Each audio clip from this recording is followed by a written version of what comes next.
Basahin po natin ang Genesis chapter 24 verse 21 up to 40. At siya'y tinitigan ng lalaki na hindi umiimik upang maalaman kung pinagpala ng Panginoon ang kanyang paglalakbay o hindi.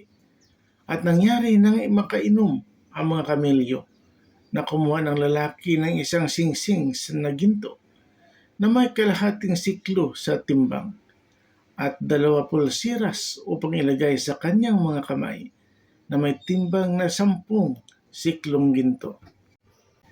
At sinabi, "Kaninong anak ka?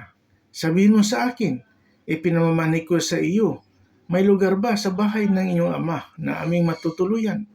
At sinabi niya sa kanya, "Anak ako ni Betuel at anak ni Milka na ipinanganak niya kay Nahor."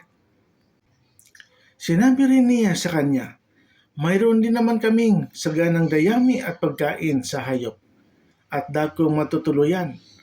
At lumuhod ang lalaki at sumamba sa Panginoon.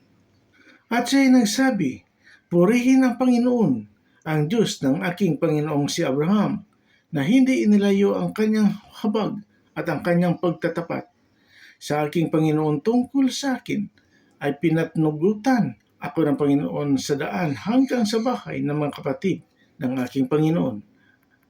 At tumakbo ang dalaga at isinaysay sa sangbahayan ng kanyang ina ang ayon sa mga salitang ito. At mayroon si Rebeka na isang kapatid na nangangalang Laban, at tinakbo ni Laban ang lalaki sa labas sa bukal.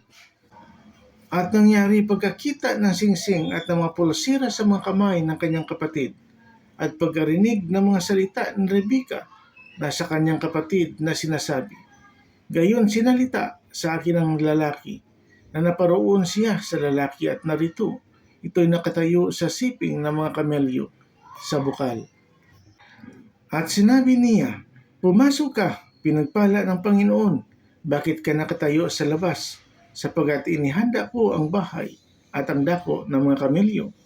At pumasok ang lalaki sa bahay, at kinalagan ang mga kamelyo at binigyan ni Laban ng dayami at pagkain ang mga kamelyo, at ng tubig upang ipaghugas ng kanyang mga paa at ng mga paa ng mga taong kasama niya. At siya ay hinainan nila ng pagkain, datapwat kanyang sinabi, "Hindi ako kakain hanggang hindi ko nasasabi ang aking sadya." At sinabi ni Laban, "Magsalita ka." At kanyang sinabi, "Alilang katiwala ako ni Abraham. At pinagpalang mainam ng Panginoon ang aking Panginoon, at siya'y naging dakila, at siya'y binigyan ng kawan at bakahan, at ng pilak, at ng ginto, at ng mga aliping lalaki at babae, at ng mga kamelyo, at ng mga asno." At si Sara na asawa ng aking Panginoon ay nagkaanak ng lalaki sa aking Panginoon, nang siya'y matanda na, at siya'y pinagbigyan ni Abraham ng kanyang lahat na inaari. At pinapanumpa ako ng aking Panginoon na sinasabi, "Huwag mong papag-aasawahin ang aking anak sa mga anak na babae ng mga Kananiyo, at siyang lupaing aking tinatahanan. Kundi paroroon ka sa bahay ng aking ama at sa aking kamag-anakan, at papag-aasawahin mo roon ang aking anak." At sinabi ko sa aking Panginoon, "Sakaling hindi ibigin ng babaeng sumama sa akin." At kanyang sinabi sa akin, "Ang Panginoon na sa harap niya ay lumalakad ako, ay susuguin niya kasama mo ang kanyang anghel, at kanyang pagpapalain ang iyong lakad, at papag-aasawahin mo ang aking anak sa aking kamag-anakan, at sa aangkan ng aking ama." Amen.